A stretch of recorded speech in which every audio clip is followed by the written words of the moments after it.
sou Fagner Rodrigues, eu sou artista da Cênica de São José do Rio Preto. E essa atividade é um compartilhamento dos meus processos e dos nossos processos coletivos na relação da direção teatral com a atuação e outras diversas linguagens. Bom, por que pé no chão, direções e práticas coletivas?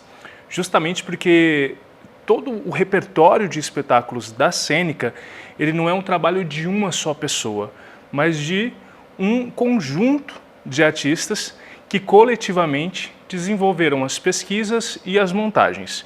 Então eu acredito muito que o meu trabalho como diretor foi organizar esse encontro e essa potência desse ajuntamento dessas pessoas de diversas linguagens.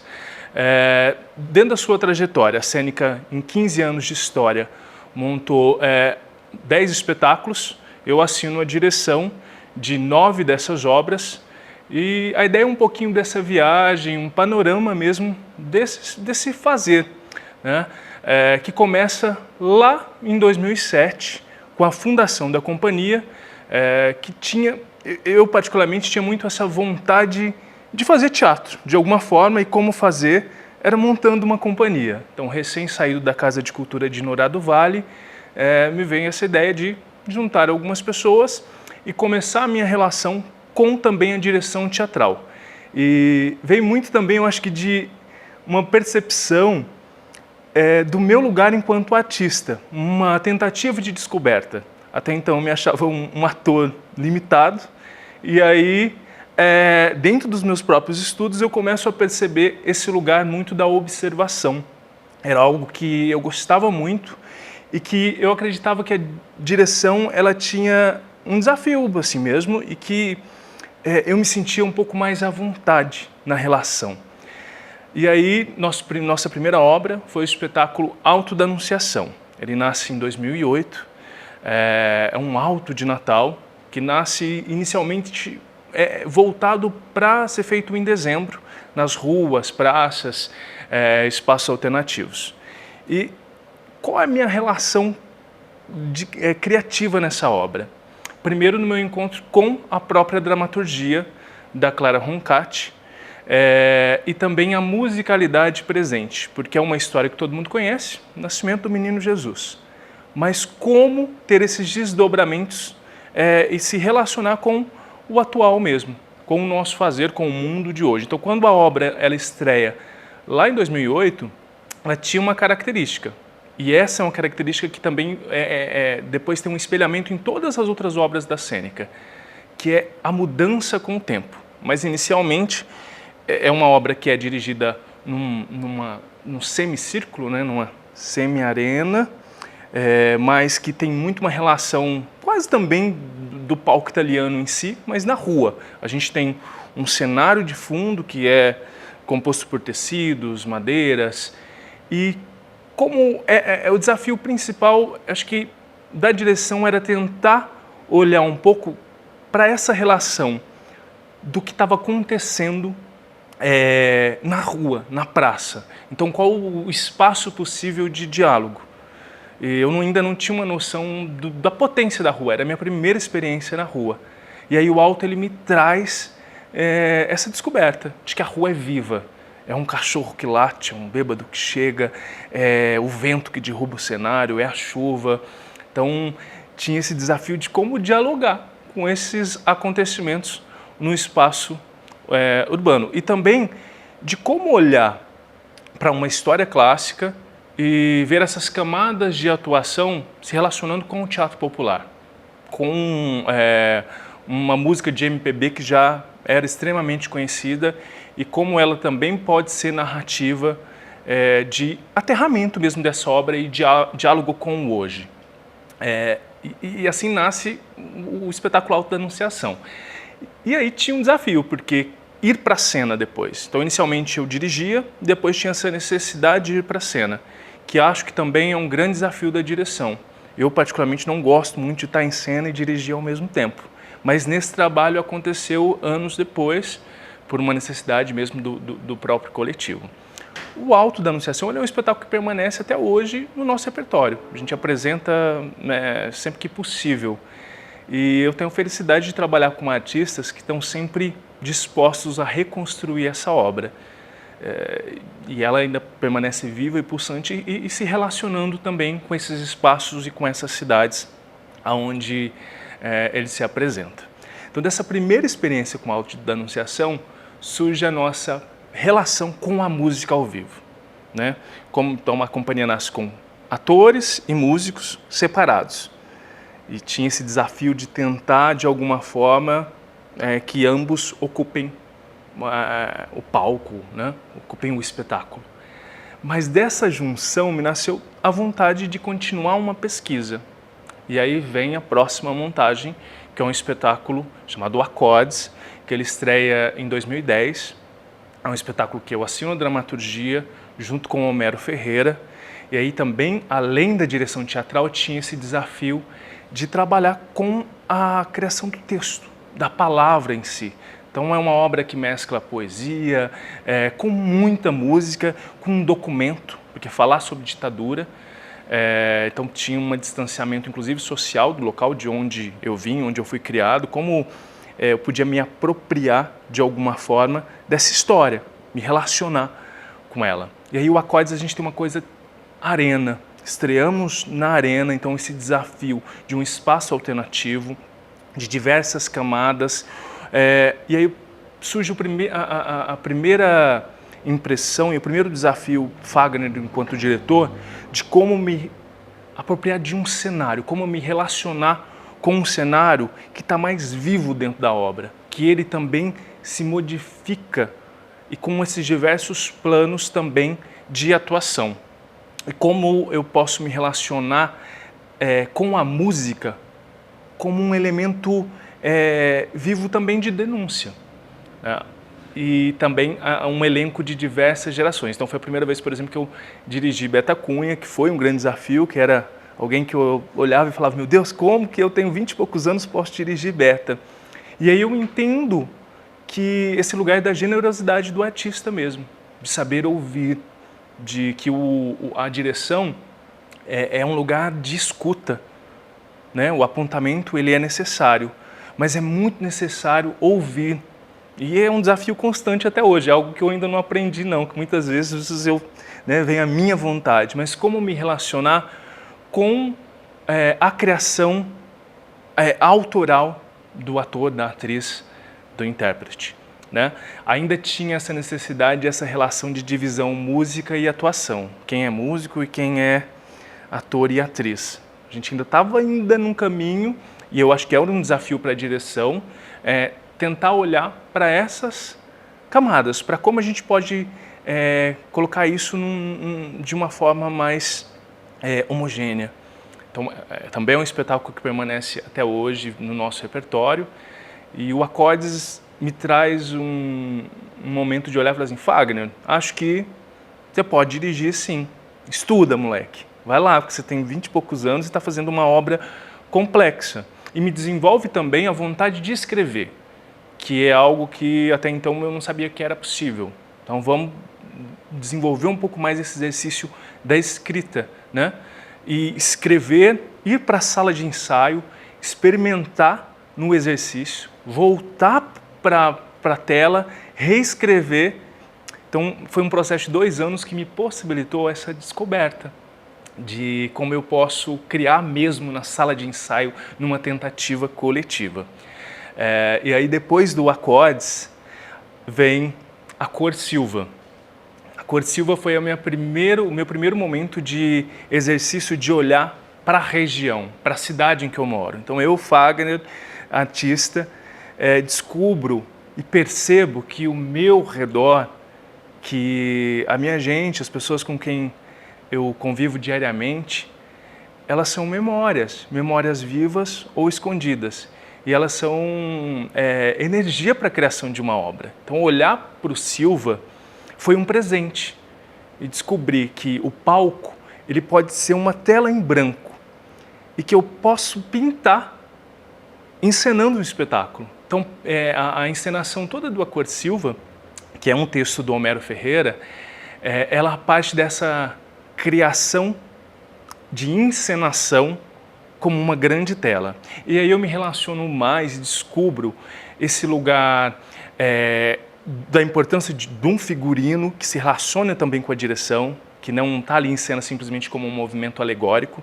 Eu recebo a colaboração do Linaldo Teles também na preparação de elenco, e percebo a potência da partitura corporal na atuação. Então, quando o Linaldo trabalha a partitura corporal com o elenco, com Vanessa, com o Neto e com o Betinho, e aí eu tenho o José Maria e a Márcia na música, tudo é esse movimento de pincelada, de tinta colorindo um palco, né?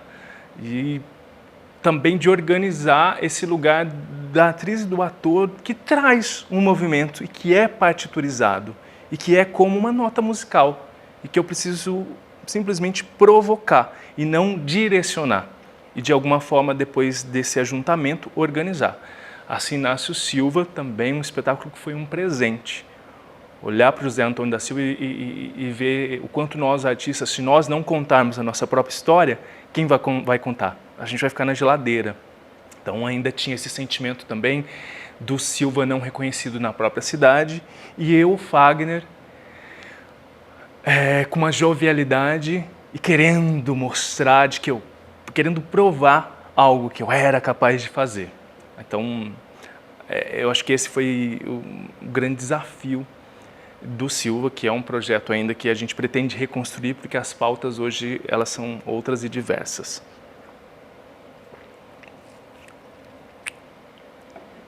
Bom, depois dessa experiência com a Cor Silva, primeiro espetáculo também infanto-juvenil, minha primeira direção infanto-juvenil, e como olhar para a criança, né, e para a infância, surge um outro desafio, que é a montagem de Porquê. Porque é um texto do Linaldo Teles, então não é um texto que foi construído na sala de ensaio como os outros textos, é um texto que chega inicialmente com um formato já bem definido, né? Texto que chega com um formato já, olha, assim.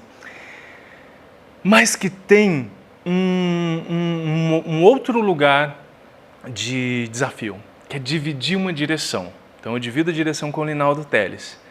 E aí, um dia vai um diretor, outro dia vai outro, um dia junta os dois. Então, sabe quando um muda uma peça e o outro vai lá, coloca no outro lugar e a gente precisa de alguma forma, em conjunto, decidir? E aí passava por esse lugar do elenco, que foi um presente trabalhar com o elenco, como Simone Mordaui, Fabiano Amigutti, pessoas que eu admirava muito, que eu estava ali na possibilidade de direção e vendo ensaiar. E aí também Vanessa Palmieri e Antônio Buca no seu na primeira direção ali na cênica.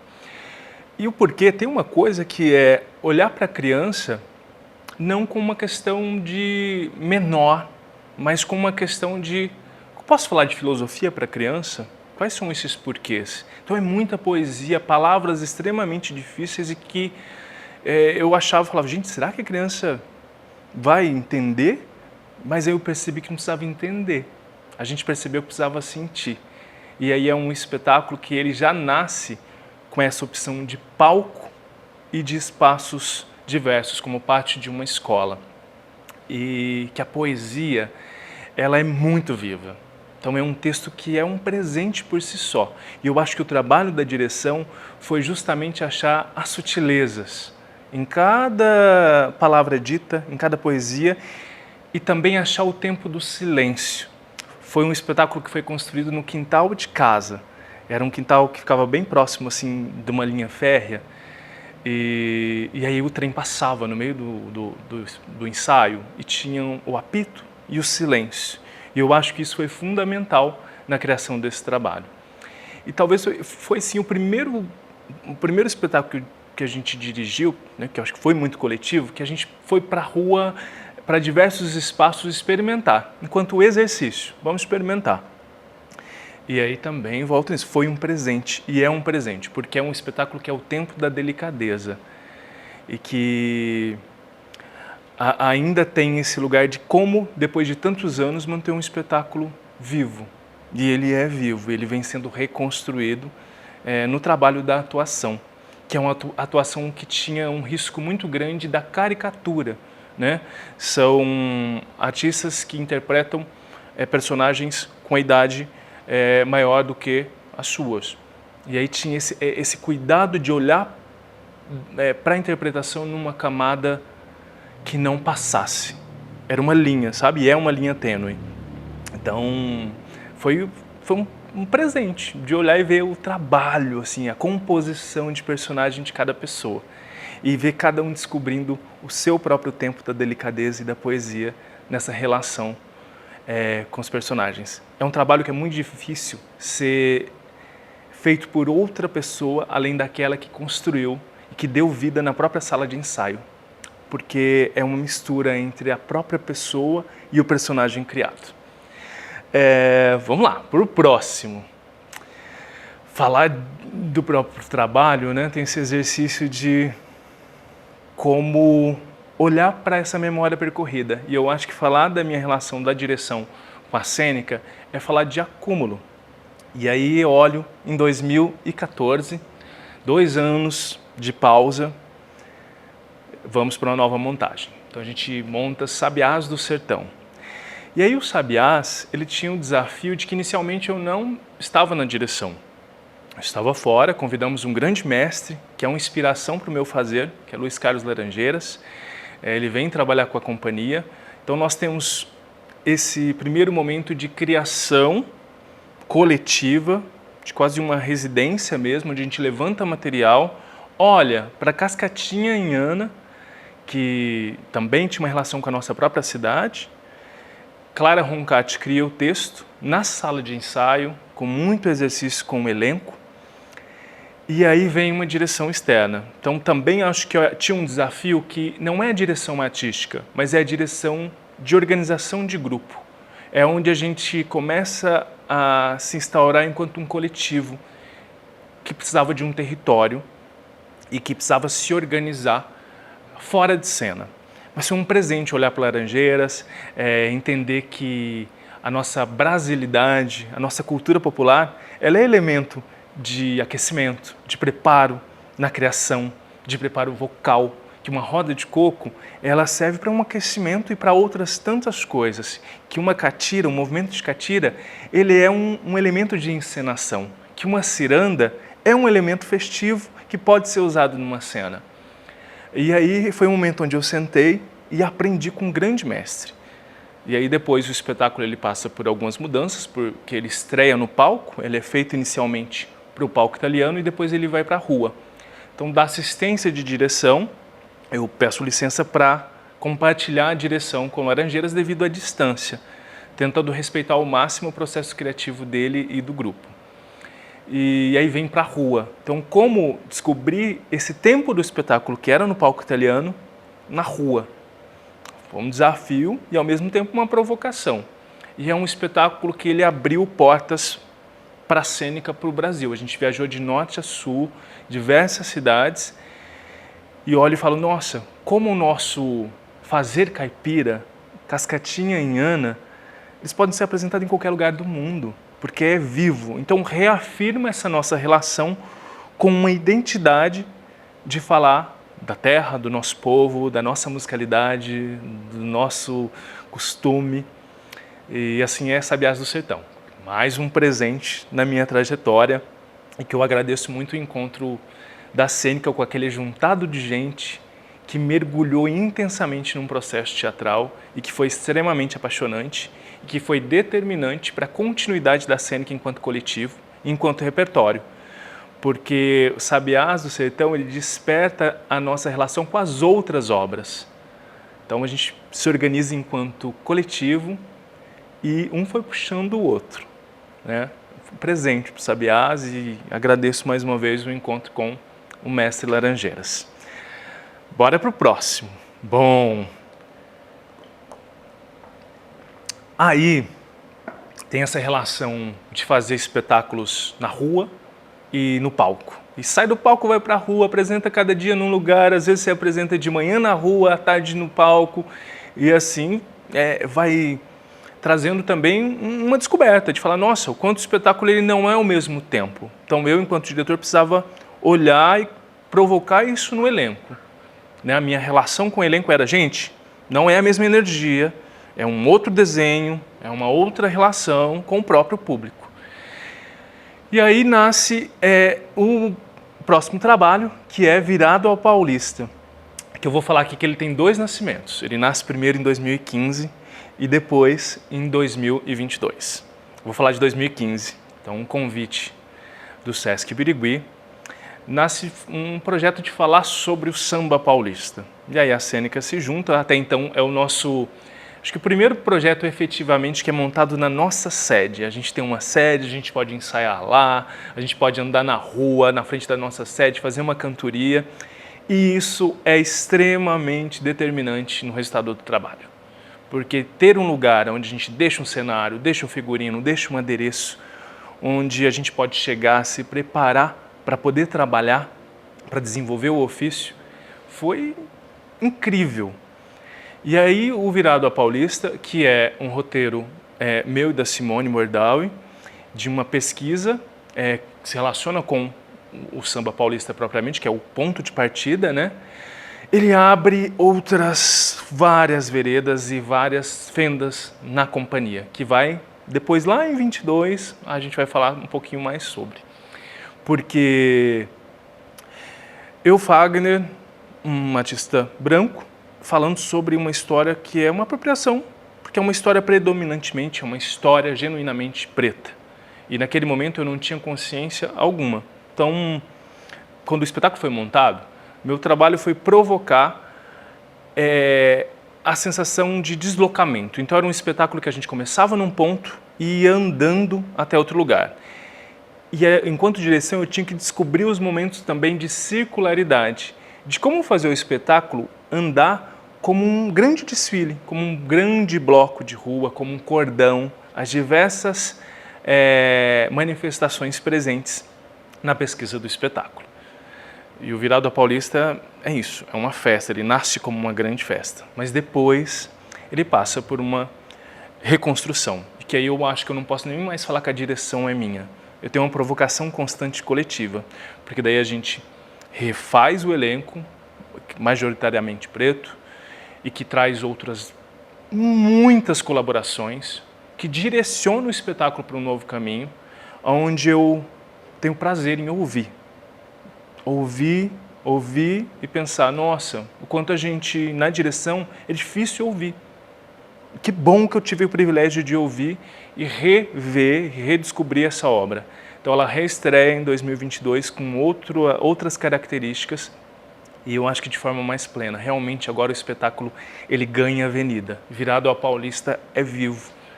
E eu nunca mais vou ser o mesmo artista depois de ter trabalhado com esse novo elenco e com essas novas provocações. Bora, gente, é muita coisa, 9 obras, eu tô pensando, gente, quanta coisa, né? Às vezes a gente não percebe. A caminhada, o fazer teatral do dia a dia, ele vai deixando a gente bruto e duro e a gente perde essas poesias de sala de ensaio, de construção e todos esses projetos, em algum momento, eles foram sonhos. E aí agora eles estão vivos, né? Feitos. Bora pro próximo. Terra Abaixo, Rio Acima. Terra Abaixo, Rio Acima, ele nasce em 2016, num convite do Festival Paulista de Literatura. E aí a gente tem um exercício de falar sobre realismo fantástico. Convidamos Graziella Della Libera, Grazi, que nunca tinha escrito para teatro, jornalista de formação, e que nunca tinha assistido uma peça da Cênica, vem para a sala de ensaio criar esse trabalho com a gente. E aí é um trabalho que ele tem um período muito curto para ficar pronto, mas que nós temos pela primeira vez a possibilidade de fazer uma pesquisa de campo, de ir para a região da onde a gente está falando. É um espetáculo que fala sobre o Profeta das Águas, sobre a construção da usina hidrelétrica de Ilha Solteira, o alagamento de Rubinéia. Olhar de uma forma mais macro para o noroeste paulista e ver o quanto de história viva tem por aqui. Então, quando a gente foi para Rubinéia, para Santa Fé, e nós tivemos a oportunidade de pesquisar e de trazer, voltar para a sala de ensaio e organizar esse material, foi um presente, um deleite para a direção. Porque a última preocupação desse trabalho foi a encenação. Ela foi sendo feita como um rio que vai desaguando. Não tinha como muito encenar algo. Era vivo, era onda. E nós tivemos também a possibilidade, que faz totalmente diferença num trabalho de direção, que é a provocação de alguém que não está no processo. Então nós tivemos Tiche, Juliana Caligares e outras pessoas dentro do processo que vinham e traziam, ou que a gente ia até, e que provocavam, sabe? Que traziam questionamentos. E que foi muito rico ouvir Tiche falar da composição das personagens e da provocação que ela trouxe para o elenco. E o quanto isso ressoava depois na sala de ensaio e que eu podia organizar aquilo e provocar, né? Então, também eu acho que é um trabalho que a direção teve que se relacionar muito com o cenário. Então, eu acabei criando a cenografia, que é um carretel, propondo ao elenco, que teve que se apropriar disso, porque eu acho que a direção, ela provoca no sentido de que o elenco se aproprie, porque senão vai ficar um espetáculo onde a nossa mão de direção ela é pesada e fica muito nítido que o elenco não se apropriou daquele trabalho. E aí em Terra Abaixo, Rio Acima tem isso. E tem a relação também com a musicalidade num outro lugar, com a composição. Márcia Morelli, Diego, eles trazem essas composições autorais e que também são encenação, são dramaturgia, e onde cada ator e atriz teve a oportunidade de olhar para alguém que existiu, ou uma lenda da região, ou uma frase, uma personagem, e trazer isso para a sua criação. Então, e também a coisa do realismo fantástico, de adereços. Né, o personagem do Fabiano cria um galo no ombro. Como trazer esse objeto e deixar ele vivo também faz parte, né, da própria criação do artista. E aí o Terra Abaixo tem toda essa provocação de como a gente se relaciona com os espaços também, que é um espetáculo onde a gente continua a nossa pesquisa sobre o deslocamento urbano. Começa num ponto, esse carretel vai andando e ele vai ficando pelo caminho, essa corda vai ficando. Então na rua, cada apresentação ela é única, porque se relaciona com a própria arquitetura. Isso é o grande desafio, de chegar em cada cidade, olhar e pensar, o espetáculo começa aqui, termina aqui, mas é o percurso que é o mais importante. É como manter o espetáculo pulsante nesse percurso. E como a gente se relaciona com cada comunidade que a gente vai. Bora pro próximo, meu povo, tomar uma aguinha. Bom, estamos lá no regionalismo ainda, na Terra, né, de 2016. A gente, no mesmo ano, monta Queijo de Goiabada das Canções que Você Não Autorizou para Mim. Que é meio que uma piração, porque eu tenho um costume assim, de ter uma ideia e isso anos depois, 5, 10, muitos anos depois, ser realizado. A gente vai maturando essa ideia. E aí o Queijo tinha um momento histórico de 10 anos da Cênica, onde a gente, por que não montar um clássico? Então bora montar Romeu e Julieta, vamos montar Shakespeare, que até então a gente só tinha trabalhado com autores, com textos originais aqui da nossa região, autores e autoras. Clara assina a dramaturgia a partir da obra de Shakespeare, de Romeu e Julieta, e aí eu tenho essa provocação de falar assim, gente, por que Romeu e Julieta não pode se relacionar com uma brasilidade num outro lugar, que também é cultura popular, mas que está num outro lugar da popularidade, que eram músicas do Roberto Carlos, e até inicialmente era algo que a gente pensa, meu Deus, será que é possível? Mas que tinha esse momento de questionamento do próprio fazer teatral. Então é um trabalho que nasce com a metalinguagem, com o que é espetáculo, o que é festa, o que é verdade, o que é mentira, o que é erro e o que é acerto. Então tinha próprio questionamento da companhia sobre linguagem. Vamos fazer um teatro contemporâneo, que não é contemporâneo, o que é? O espetáculo é uma grande confusão, a gente chama de um espetáculo ridículo, porque é como a gente se relaciona com o erro. Então, onde o público olha e fica se questionando, isso realmente é um erro ou não é? E a gente só descobria errando e fazendo, é um espetáculo que cada vez que ele é feito, ele tem essa descoberta. E eu estou em cena, volto para a cena depois de um longo tempo, mas como diretor. E aí acho que ainda, né, volta o questionamento, Fagner, você é ator ou diretor? Não sei. Acho que eu preciso entender as duas coisas para fazer minimamente ambas. Mas o queijo goiabada tinha uma provocação, e tem, que é o de uma banda em cena, né? Então, você olha, todo mundo toca, então tem guitarra, baixo, bateria, e a gente não tem coxia, que é outro costume, assim, são raros esses trabalhos onde a gente usa coxia, que é um elemento que eu gosto muito, de que o ator e a atriz estejam presentes ali o espetáculo todo. E aí o queijo nasce do erro, da tentativa de acerto, mas cada vez que a gente erra é uma delícia. E o queijo goiabada, ele traz um lugar que é as substituições, porque a gente estreia, precisa trocar, sai um, entra outro, e é algo que interfere em todos os trabalhos da cênica.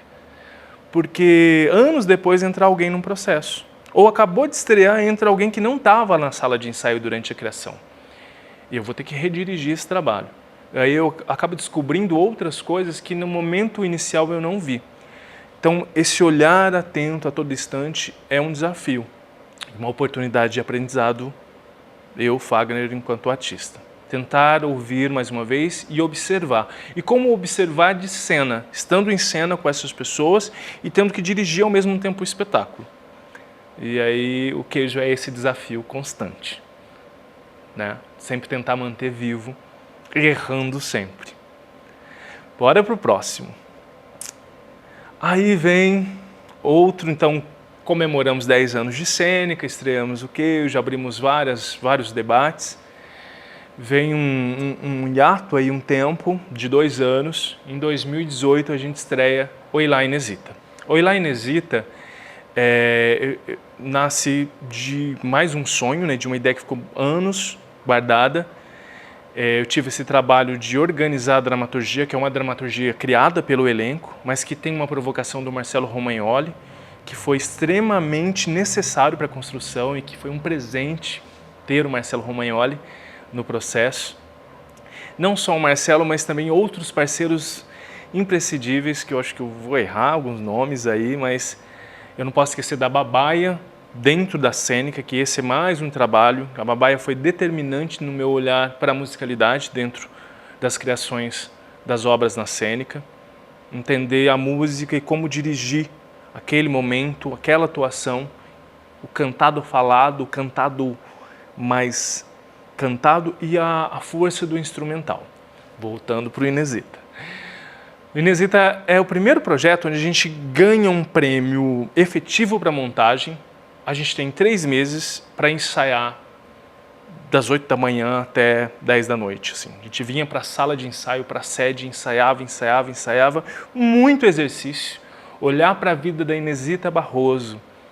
Mais um presente. E ali na Inesita, ver ela além da apresentadora, muitas outras coisas, uma cultura popular, brasileira, ampla, não só o caipirismo em si, olhar para o território enquanto regiões e trazer isso para o palco. E aí o Inesita, acho que talvez é o primeiro trabalho da cênica onde a gente olha e fala assim, nossa, está todo mundo cantando, tocando e coletivamente a musicalidade está muito forte, né? Mas acho que foi uma das primeiras vezes que eu me senti diretor, propriamente falando, artista, de falar assim, nossa, eu tenho esse elenco aqui disponível para trabalhar e para fazer um monte de exercício, para jogar, para descobrir. Então a gente passava horas fazendo exercício. Eu acabava o ensaio, ia para casa, chegava no outro dia e a gente fez muitas dinâmicas. O espetáculo nasceu do encontro, né? Um grupo de 6 pessoas no elenco e mais uma vez foi um privilégio trabalhar com artistas que estavam presentes na sala de ensaio, criando, e aí preocupados com montar a peça, com ensaiar, porque tinha toda uma equipe e uma estrutura fora. Isso faz total diferença, muita diferença. Então a Inesita tem esse lugar do privilégio. Falar, nossa, pude dirigir com um pouco mais de tranquilidade, sem me preocupar se teria recursos para montar a peça ou não. Falava, nossa, eu quero um cenário assim. O Léo Bauab, que é o nosso cenógrafo nesse trabalho. E também, eu acho que o Inesita tem esse lugar da plasticidade de também ser mais coletiva, interferir muito na própria encenação. Quando chega um cenário, que ele interfere na encenação, no desenho de cena. Ele também é um personagem dentro da obra. E como eu, Fagner, olho para cenário, figurino, musicalidade e atuação e tento que tudo, de alguma forma, tenha um diálogo. Acho que assim é um pouquinho da minha relação com o Elá Inesita. Bora para o próximo. Aí vem, dentro disso tudo, a gente tem um repertório que circula e que é vivo, como eu falei, né? Que é um outro lugar que as obras elas são apresentadas, umas com mais intensidade e outras nem tanto. Mas ter um espetáculo sendo apresentado é um presente para a direção. Mas chega uma pandemia e que traz desafios, que as obras param e que a cênica tenta, de alguma forma, se manter viva, cada um da sua casa. A gente tem uma relação com o teatro que demorou para migrar para a tela, então surgiu uma tentativa, uma vontade, vamos se juntar, meu Deus, o que a gente vai fazer? Como a gente traz a presença do teatro, do palco, da rua. A rua é o nosso lar, para a tela. Então, um grupo com um monte de gente, cada um da sua casa não podendo se ver, a gente resolve se encontrar. Vamos se encontrar, inicialmente para produzir algo muito rápido. Só que a gente percebe que o encontro era a necessidade daquele momento. Mais do que produzir uma obra, produzir um espetáculo, produzir um experimento. Era um encontro. A gente ficou se encontrando um ano e tanto. Aí, com muito material, eu e Fabiano Amiguchi, então o primeiro trabalho na cênica que o Fabiano assina a direção comigo, que também é um privilégio de poder ter alguém que trabalha um lugar que eu não me considero como potência, que é o lugar da atuação, do trabalho de ator e de atriz, mais do que a encenação. E aí o Sala de Espera, que é um experimento audiovisual, ele nasce desses 4 cômodos com 4 atrizes, cada uma da sua casa, a descoberta das ferramentas, como transmitir isso inicialmente, cada um da sua casa. A gente resolve esperar, quando a gente tinha mínimas condições sanitárias, a gente vem para a sede, que é o nosso lugar, e resolve não gravar, mas transmitir. Aí tem a questão técnica que o Guilherme de Curzio vem e colabora muito no processo, que são as ferramentas, né? Gente, vocês precisam utilizar isso daqui, porque até então o meu olhar para o audiovisual ele era mínimo. Então, como trazer o teatro para esse lugar do audiovisual, para a tela? Vamos ensaiar, vamos experimentar, então ter os equipamentos, ter a equipe ali fazendo. A gente descobre esse lugar da transmissão. Vamos fazer o público entrar numa sala de Zoom e transmitir. Como criar esse rito de entrar, de se preparar e de presentificar ali aquele momento. E a gente fez uma temporada de transmissão que foi incrível, da descoberta desse lugar da nossa sede, que poderia ser vista de qualquer lugar do mundo. Mas, enquanto direção, por mais que Guilherme e outras questões técnicas que são de extrema competência, tinha um lugar do olhar, de como a câmera ela percorria as cenas e os detalhes presentes. O Fabiano Amiguchi vai para a câmera e isso faz total diferença no olhar, porque ele se torna um personagem também. Então eu fora ali da cena, olhando também, Fabi registrando aquilo, e era um trabalho que cada dia ele tinha uma dinâmica técnica, de uma janela que se abre, algum personagem que passava na janela, uma projeção. Então, além da direção, também estava fazendo a técnica.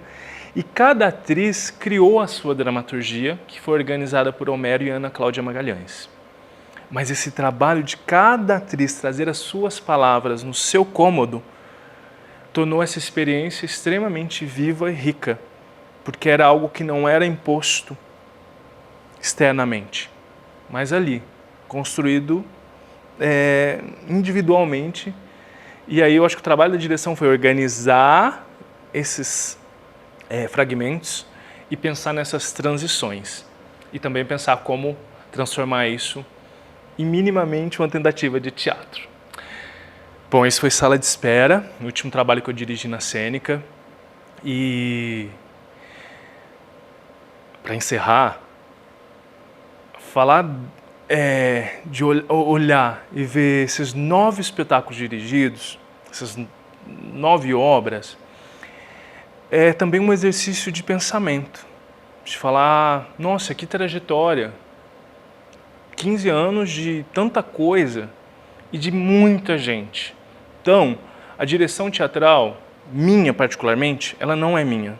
Ela é desse monte de gente que passou, que construiu, que saiu, que chegou, que questionou, porque o questionamento ele é o que também faz o nosso olhar para a direção não ficar acomodado. E não tem presente maior para um diretor ou diretora, eu acho, que é o artista criador, aquele que é vivo e questionador a todo instante e que não vai de imediato no primeiro lugar de comodismo, mas que a todo instante está procurando um desafio criativo, que não espera a direção falar, levanta ali, senta aqui, volta aqui, mas que propõe, que eu, Fagner, só vou ter o trabalho de organizar as potencialidades de cada um. Acho que é isso. Eu desejo que cada vez mais possa existir diretores e diretoras, especialmente no interior, e que a gente possa produzir cada vez mais com o pé no chão e com muito respeito ao nosso ofício e ao fazer teatral. Até mais.